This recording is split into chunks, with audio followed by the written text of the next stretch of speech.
السلام علیکم ورحمۃ اللہ وبرکاتہ. بسم اللہ الرحمن الرحیم نحمدہ ونصلی علی رسول الکریم اما بعد فاعوذ باللہ من الشیطان الرجیم. بسم اللہ الرحمن الرحیم. فقلت استغفروا ربکم انہ کان غفارا یرسل السماء علیکم مدرارا ویمددکم باموال وبنین ویجعل لکم جنات ویجعل لکم انہارا ما لکم لا ترجون للہ وقارا. صدق اللہ العظیم. اس زمانے میں جو سب سے بڑے مسائل ہیں ان میں سے ایک مسئلہ بے اولادی ہے، اولاد کا نہ ہونا. ڈاکٹر کے پاس جا رہے ہیں، ڈاکٹر کہہ رہے ہیں میڈیکلی خاون بھی ٹھیک ہے، میڈیکلی وائف بھی بالکل ٹھیک ہے. بس جب واپس آتے ہیں گھر والے پوچھتے ہیں، جاننے والے پوچھتے ہیں کیا ہوا جی رپورٹس تو ٹھیک ہیں، بس اللہ کے حکم کا انتظار ہے. اللہ کا حکم کب آئے گا؟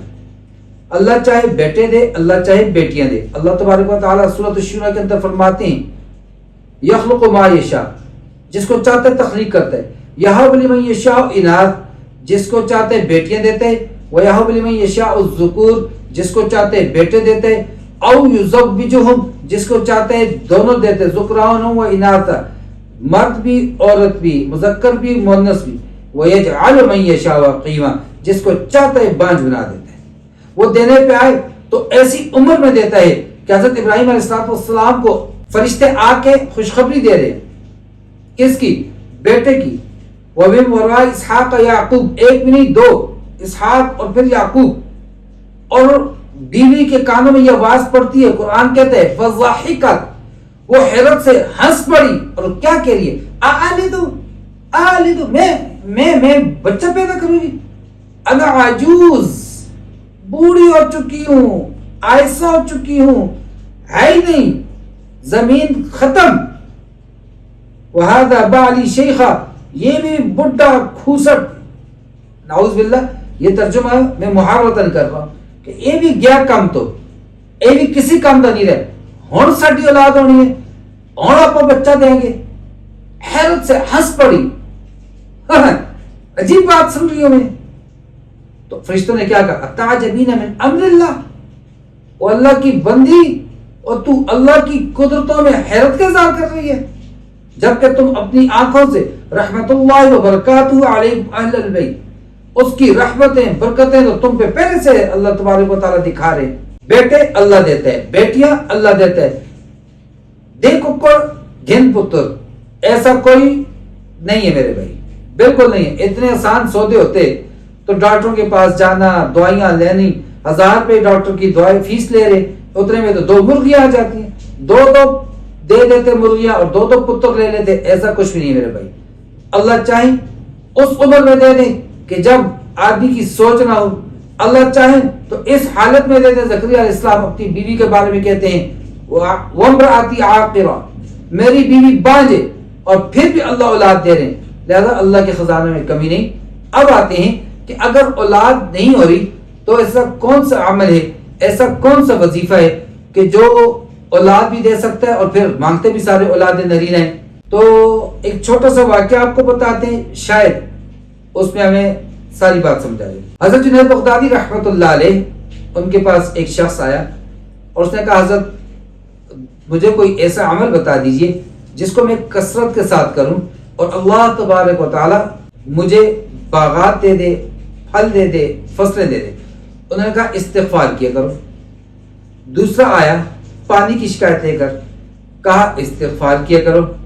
تیسرا آیا کہ جی بہت زیادہ مالی حالات خراب ہیں، پریشان ہوں، کیا کروں؟ آپ نے کہا استغفار کرو. چوتھا آیا کہ حضرت کچھ عمل بتلا دیجئے کہ اللہ مجھے نرینہ اولاد دے دیں. آپ نے فرمایا استغفار کرو. مریدین میں سے ایک نے سوال کیا حضرت 4 مختلف کیٹیگری کے پیشنٹس آتے ہیں آپ کے پاس اور آپ علاج سب کو ایک بتا رہے ہیں، یہ تو عقل سے باہر کی بات نظر آ رہی ہے.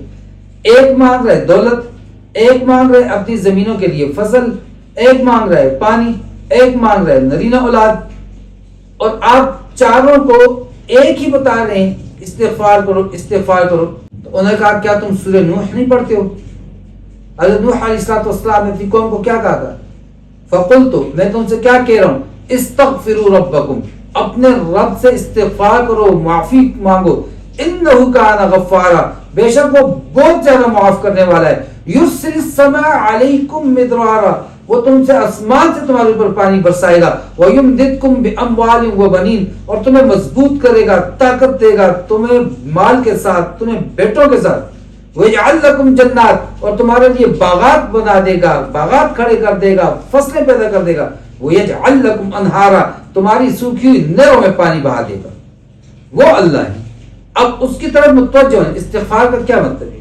کہ جو میں نے کیا غلط کر دیا۔ قرآن خود کہتا ہے ظہر الفساد فی البر والبحر بما کسبت ایدی الناس، جو بھی چیز عقل کے خلاف ہو رہی ہے، امن کے خلاف ہو رہی ہے، نارمل روٹین کے خلاف ہو رہی ہے، نیچر کے خلاف ہو رہی ہے، فساد ہے، کب آتا ہے یہ؟ بما کسبت ایدی الناس، لوگوں کے اپنے ہاتھوں کی کمائی کی وجہ سے، لوگوں کے اپنے گناہوں کی وجہ سے، لوگوں کے اپنے شامت اعمال کی وجہ سے۔ جب سب کچھ اس وجہ سے ہو رہا ہے اور تنہائی میں بیٹھ کے رب کے سامنے روئے، گڑ گڑائے، ہاتھ پھیلائے اور کہا اے اللہ جو ہوا غلط کیا، معافی مانگتا ہوں، معاف کر دیجئے، معاف کرنے والے ہیں۔ اب توبہ کیا ہے؟ ندامت کا نام ہے۔ بس ندامت آئی، آنسو ٹپکا نہیں، اس نے سارے گناہوں پر معافی کا قلم کھینچ دیا، اور وہ ایسا معاف کرنے والا نہیں۔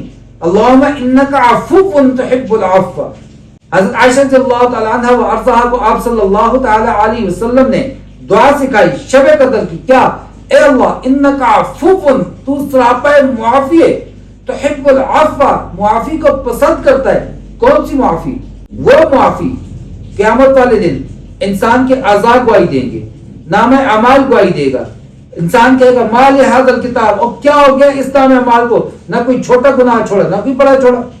انسان کے لیے فرشتے گواہ ہوں گے۔ اللہ تعالیٰ قرآن مجید میں فرماتے ہیں سائق و شہید، وہ اس کو ہنکانے والے، اس کو کھینچ کے لے جانے والے اس پہ گواہ ہوں گے، جن کے بارے میں قرآن کہتا ہے کرامن کاتبین، عزت والے ہیں، لکھنے والے ہیں، یعلمون ما تفعلون، جو تم کرتے اس کو جانتے ہیں۔ اور عفو وہ سراپے معافی ہے کہ تو فرشتے سے بلا دے گا، تو انسان کے اعضاء سے ان گناہوں کو بلا دے گا، جن انسانوں نے اس کو گناہ کرتے دیکھا ان کو بلا دے گا، جس نام اعمال میں گناہ لکھے ہوئے اس کو مٹا دے گا۔ وعنده ام الکتاب، دن رات میں 70,000 ایسی گھڑیاں آتی ہیں جس میں اللہ تعالیٰ انسان کے نام اعمال سے گناہوں کو مٹا دیتے ہیں۔